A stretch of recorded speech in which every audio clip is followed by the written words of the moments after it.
Hola, buenas tardes a todos y todos los asistentes al primer Congreso de Navegación de Pacientes en Latinoamérica.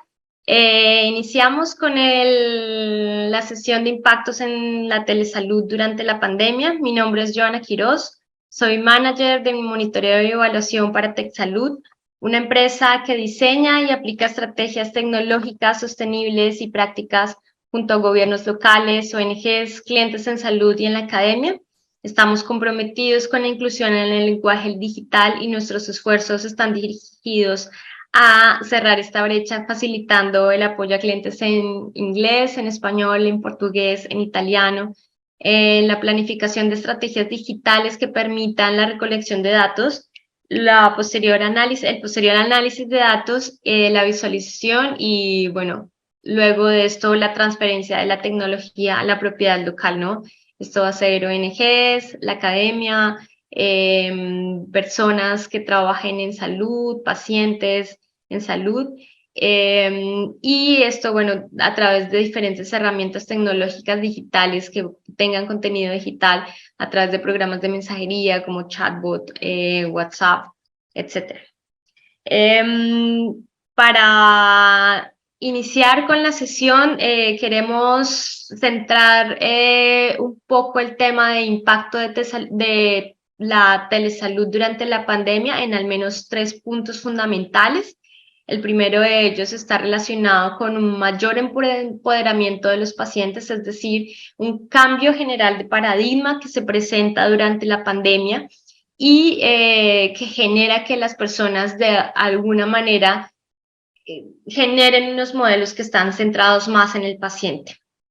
El segundo tópico está centrado más con una atención de salud de alta calidad que se vuelve mucho más asequible en áreas de difícil acceso, es decir, hay un mayor tratamiento de los pacientes en zonas remotas. Y por el otro lado, pues hay una evidencia de la desigualdad del acceso. Es decir, durante la pandemia no solamente hay un estallido, un poco, si se pudiera denominar, en las carencias de necesidades que se presentan, sino que además se visibiliza que hay una desigualdad, no solo al acceso y a la conectividad a Internet, sino a una alfabetización técnica del uso de la herramienta. Y esto seguramente lo vamos a ver más adelante en esta y en otras presentaciones, pero al menos estamos centrados en estos puntos, en estos 3 puntos importantes sobre el impacto que tuvo la pandemia en este sector y definitivamente, al menos en esto, es lograr hablar por lo menos de un primer punto, que es ese paradigma que busca romper tanto en la consulta médico-paciente desde la mirada del médico como del consultante, ¿no? Que usted logre a través de una herramienta digital tener acceso a, tener acceso a un entorno apropiado para el cuidado de su salud, ¿no? Pero además, de alguna manera, uno de los hechos fundamentales, de los hechos que generan obstáculos más grandes va a ser en la habilidad en el uso tecnológico. Porque lo que se evidenció mucho durante la pandemia es que usted podía ser especialista en un área determinada, especialista en un ámbito determinado y aún así no contar con un muy buen uso, ¿no?, de la herramienta tecnológica. Y eso inevitablemente generaba un obstáculo para que usted pudiera generar pues este contacto directo con el paciente y el tema de conectividad y acceso a Internet. Pero también hay un punto importante que a veces no se tenía tan presente, pero que sí era fundamental y era poder hablar de un entorno apropiado para la telesalud, para la telesalud. Y es que la persona o tanto médico como paciente pudieran de alguna manera tener un entorno en el que no coexistiera violencia, no coexistiera dificultades más allá de la conectividad o del acceso como tal, sino que usted tuviera un entorno que le permitiera tener una consulta, ¿no? Que le permitiera tener una consulta y que le permitiera garantizar que ese espacio fuera un espacio seguro para usted. Y en esa medida, generar ese entorno apropiado para la telesalud era fundamental o es fundamental. y se evidenció esto durante la pandemia, ¿no? Ahora, específicamente en el tema de conectividad y acceso a Internet, por ejemplo, en el caso de Colombia, lo que encontramos es que la conectividad a Internet jugó un papel crucial y fue, digamos, una precondición crucial para el acceso. Por ejemplo, el total nacional para el 2018 teníamos que 53%, 53.2% de las personas tenían conectividad a Internet como total nacional, mientras que en ciudades principales como Bogotá estaban en el 75.7%, habían zonas del país como la Orinoquía, el Amazonas o la zona Pacífico que contaban con un 34.3%, 32.1% de conectividad. Esto en zonas, hablando digamos en totales, ¿no? Porque si ya entramos a hablar de cabeceras municipales o de zonas rurales, por ejemplo, en zonas rurales estamos hablando, por ejemplo, que en el Caribe hay un 9% de conectividad, lo cual pues habla mucho sobre el acceso que podría tener las personas a la telesalud, ¿no? Luego, también en Colombia se presenta una situación y es que socioeconómicamente estamos divididos por estratos y bueno, esto implica que las personas de alguna manera estén categorizadas por sus ingresos económicos, ¿sí? Esto, bueno, tiene una discusión sociológica y antropológica un poco sobre la situación y la segregación que se podría generar dentro del grupo, pero lo que al final estamos viendo es que al menos durante el periodo de pandemia fue evidente o fue, sí, un poco, era notable la diferencia que había entre el aumento de los 3 primeros estratos socioeconómicos frente al acceso, frente a los estratos socioeconómicos 4, 5 y 6, que eran los estratos con mayor, digamos, acceso económico. Entonces, hay un mayor aumento en los estratos socioeconómicos altos respecto al aumento de la conectividad que había en los estratos socioeconómicos bajos. Pero además, y algo muy interesante, y es que el servicio sigue siendo considerado muy costoso, ¿sí?, en nuestro país. Pero hay un segundo factor que nos llama mucho la atención, es que no lo consideran necesario. Hay personas que consideran que no es importante el Internet, ¿no?, el uso de Internet. Pero eso no solamente podría ser como una percepción general de la persona, sino de su propio conocimiento relacionado con la importancia que puede tener el Internet. Usted puede tener el acceso a la herramienta, puede tener el acceso al Internet, pero no hacer un buen uso de la herramienta, ¿sí?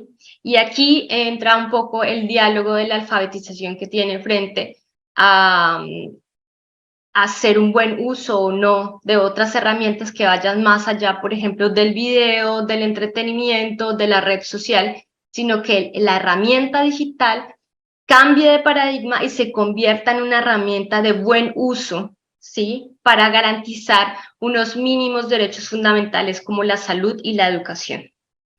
Entonces, a pesar de los retos que se presentaron durante la pandemia, la telesalud jugó un papel fundamental clave porque proporcionó una solución segura y ambiente estable para los pacientes y restauró un sentido de normalidad y dignidad y esperanza en un momento histórico que vivimos y que fue muy difícil para muchos, para todos y todas, y además ayudó a la población afectada a hacer frente a su situación mediante la difusión de mensajes claves de supervivencia, permitiendo aprender sobre autoprotección y apoyando la estrategia de la población local para abordar las condiciones de emergencia.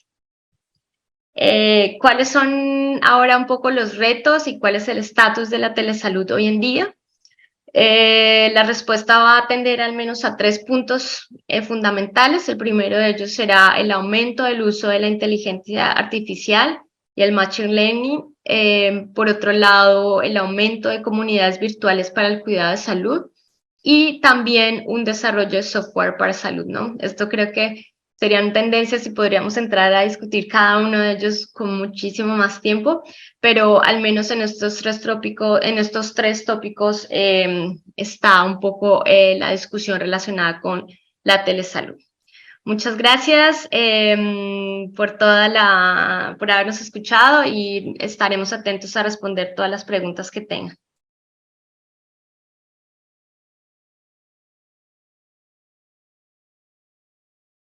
Bueno, como mencionaba, agradecido por la invitación. Mi nombre es Inti Paredes, yo soy jefe del Departamento de Informática Médica y Ciencia de Datos de la Fundación Arturo López Pérez.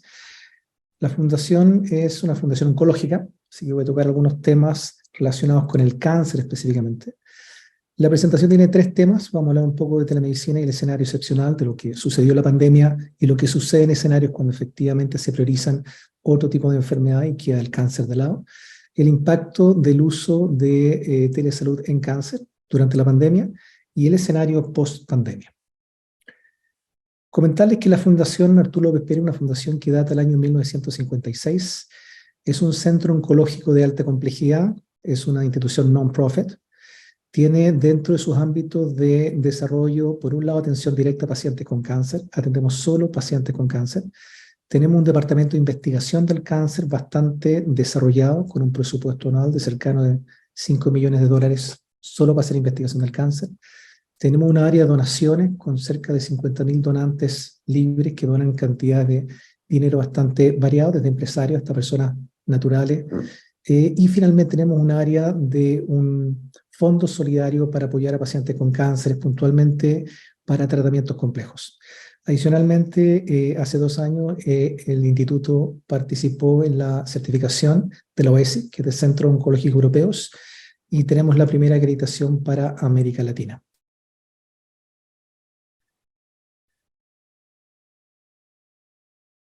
Bueno, comentarles un poco lo que sucedía antes de la pandemia. Antes de la pandemia, la verdad que la telemedicina era algo que era usado dentro de los hospitales, puntualmente en países desarrollados, y donde el nivel de uso o la tasa de uso bordeaba el 1%.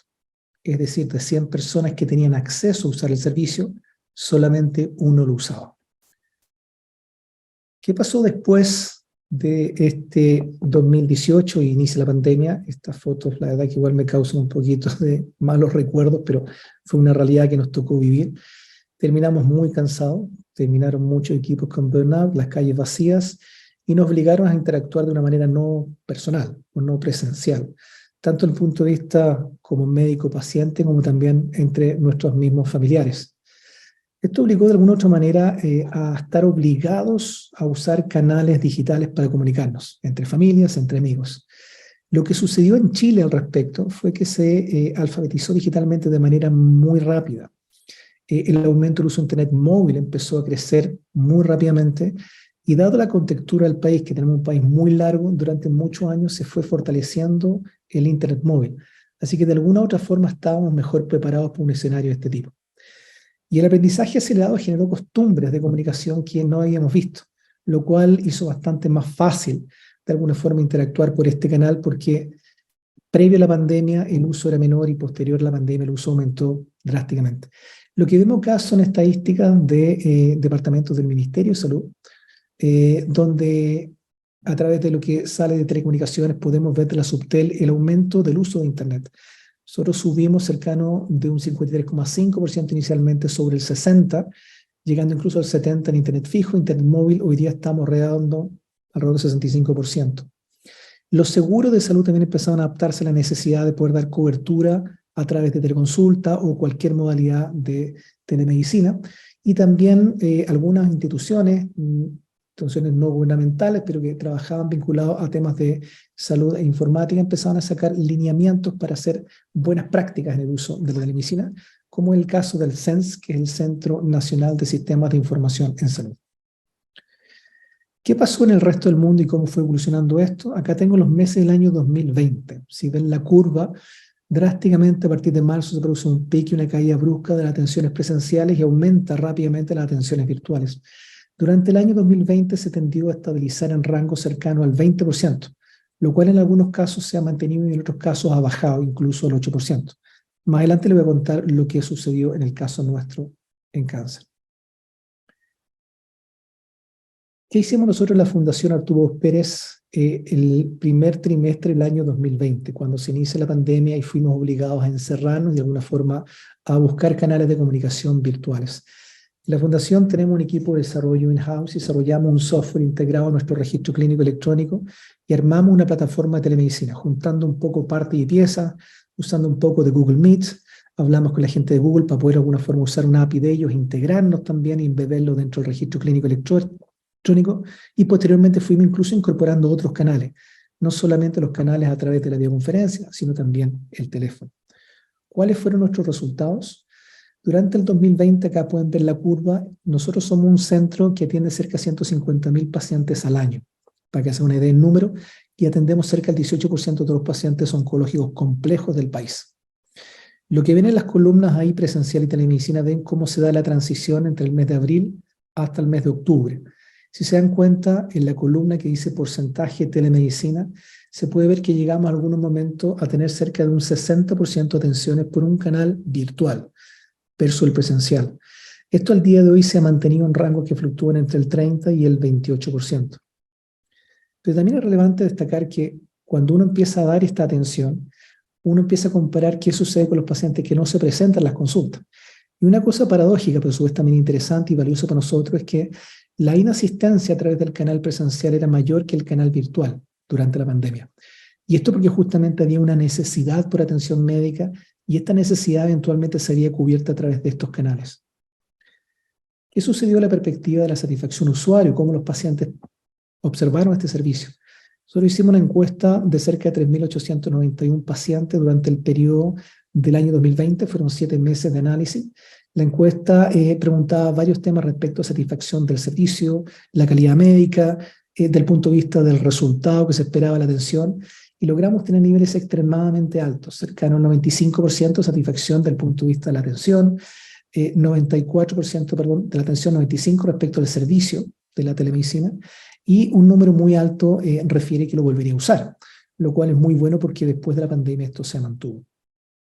¿Cuáles fueron los problemas que fuimos encontrando? ¿Qué situaciones puntualmente encontramos que fueron dificultosas? Porque el camino no fue tan fácil como a veces se ven los números finales.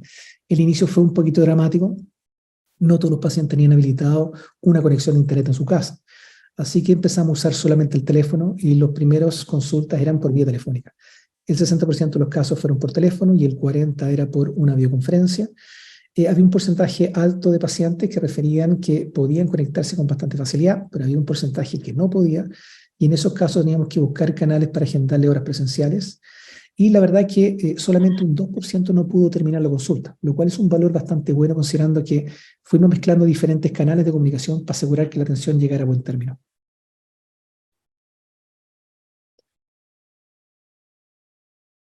Y finalmente, ¿qué pasó después de la pandemia? Y este es un tema que ha golpeado fuertemente al mundo y en general a los pacientes con cáncer. La pandemia dejó un concepto que se llama exceso de mortalidad, es decir, por atender a un paciente en una determinada condición se deja atender a otros. La infraestructura fue adaptada globalmente para atender pacientes con enfermedad infecciosa y esto genera necesariamente a los pacientes con cáncer con serios problemas desde el punto de vista de diagnóstico y tratamiento. Estos son titulares de diferentes diarios en diferentes momentos de la historia. El Lancet en el año 2021 reflejó que efectivamente había un aumento en 2 puntos de los riesgos de mortalidad en cáncer de mama por diagnóstico tardío. Por otro lado, también empezaban a aparecer enfermedades que requerían su screening que no se podía hacer. El más complejo fue los cánceres digestivos, cáncer gástrico, cáncer colorectal. El cáncer de mama también vimos retrasado casi un 30% de las mamografías que se debían hacerse no se hicieron. Y finalmente lo que estamos viendo hoy día es que este retraso arrastra una cola que finalmente creemos que va a durar los siguientes 5 años, lo cual es complejo a menos que hagamos algo. Por lo tanto, hoy día lo que uno busca es usar la tecnología en pro de alguna forma de mejorar la coordinación de los pacientes, pero también en ser más resolutivo en la manera como entregamos estos servicios. ¿Qué pasó en la fundación? Estos son datos de la Fundación Arturo López Pérez. El link que está abajo, si el que quiere lo puede usar, es un link abierto que accede a la base de datos de todos los pacientes que atendemos en la fundación desde la perspectiva de casos incidentales. Son casos nuevos por año. Si analizan la tabla que está al lado izquierdo, se ve entre los años 2018 y 2021 una variación de casos que son casos nuevos por año. El 2018 teníamos casi 3.000 casos, el 2020 hay una caída brusca respecto al 2019 y después un aumento brusco de 4.000 casos. O sea, crecimos más de 1.000 casos en un periodo de 4 años, pero producto del rebote que sea el año 2020. Esto no es tan dramático si uno mira que los pacientes fueron atendidos. Lo más dramático es lo que está en el lado derecho. ¿En qué condiciones llegaron los pacientes? Lo que ven acá son líneas que tienen diferentes colores y la gradiente de color, desde el más clarito al más oscuro, refleja el estadio en que llegan los pacientes con cáncer. De alguna manera, ¿qué ha avanzado esta enfermedad? Las primeras 2 filas de colores los ven muy similares. Eso refleja efectivamente, eso es como la regla, que los pacientes lleguen más o menos en esas proporciones. Si se dan cuenta, casi el 70% llega en estadios menos de 2, lo cual es un estado donde efectivamente podemos ofrecer los mejores tratamientos. Pero los estadios más avanzados, el 3 y 4, son estadios donde habitualmente el tratamiento o pasa a ser paliativo o pasa a ser un tratamiento más agresivo o mayor cantidad de tratamientos para lograr un mejor resultado. Y el recuadro que tengo en azul se ve la diferencia entre el 2020 y el 2019. El de abajo el 2020, el de arriba el 2019. Fíjense cómo la barra del medio, la que tiene como este morado, que dice arriba 33,84, abajo aumenta 44,5. ¿Eso qué significó? Que los pacientes en el año 2020 empezaron a llegar en estadios más avanzados. Y si miran la última tabla y ven la última parte de la fila que dice 5,38 el año 2020 y dice 7,51 el año 2021. Esto refleja que los pacientes están pasando a estadios más avanzados. Por lo tanto, en la repercusión de la pandemia afectó directamente la manera como llegaron los pacientes, la tardía en el tratamiento afectó en el resultado y la falta de diagnóstico precoz hizo que llegaran pacientes hoy día en estadios más avanzados, cuyo tratamiento no solamente es más costoso, es más complejo. ¿Cuáles son las estrategias que estamos tomando hoy día para aumentar la cobertura? Nosotros nos quedamos con una estrategia de telemedicina muy marcada. Hoy día el 28% de todas nuestras atenciones son por un canal virtual. Sobre el 96% de ellas son videoconferencias, solo el 4% quedan por teléfono. Tenemos cerca de 96.000 atenciones que hacemos. Las variaciones son por diferentes especialidades. Si se encuentra arriba, las 4 especialidades que mayor volumen tienen de consulta, que abarcan el 55%, son oncología médica, equipo cirugía de mama, urología y todo lo que significa cabeza y cuello, lo cual nos da un total de cerca de 53.000 consultas. Este valor es bastante más elevado que otras especialidades. En otras especialidades en teleconsulta están manejando rangos del 10%, 11%. En oncología es mucho mayor porque la demanda es muy alta y la oferta es muy baja. Por lo tanto, las especialidades que tienen menor oferta tienden a tener una mayor uso de estos canales y también una menor cantidad de no-shows o NSP. Finalmente puedo señalar lo siguiente: estas son cosas que hemos aprendido y estrategias que hemos mantenido en el tiempo para ayudar un poco a resolver los temas de cáncer. Hoy día el 100% de todos los comités oncológicos que antes eran presenciales, que son los espacios de discusión entre los equipos para discutir planes y tratamientos de pacientes con cáncer, hoy día el 100% es de un canal virtual. Eso permite conectarnos no solamente con profesionales de nuestra fundación, sino también profesionales de otros hospitales de la red pública que quieren compartir sus casos. A la fecha llevamos cerca de 116.000 teleconsultas realizadas de manera exitosa con pacientes con cáncer. El año 2020 empezamos una fuerte donación para apoyo a la lista de espera de pacientes con cáncer del sistema público, donando cerca de $4.5 millones para diagnóstico y tratamiento. Hoy día el modelo de teleconsulta está bastante bien trabajado. Tenemos cerca de 18 minutos de duración por paciente. Hemos bajado bastante los no-shows, como decía anteriormente, lo cual nos asegura una buena capacidad resolutiva. Y finalmente estamos en fase de desarrollar una plataforma de trazabilidad de pacientes oncología con la red pública, que lo que esperamos es que mejore la coordinación. Creemos nosotros que el gran problema hoy día de los problemas que se generan no están dados solamente por falta de presupuesto, sino por una mala coordinación entre los diferentes actores de la red que hacen que sea más eficiente la entrega de los tratamientos y más oportuno.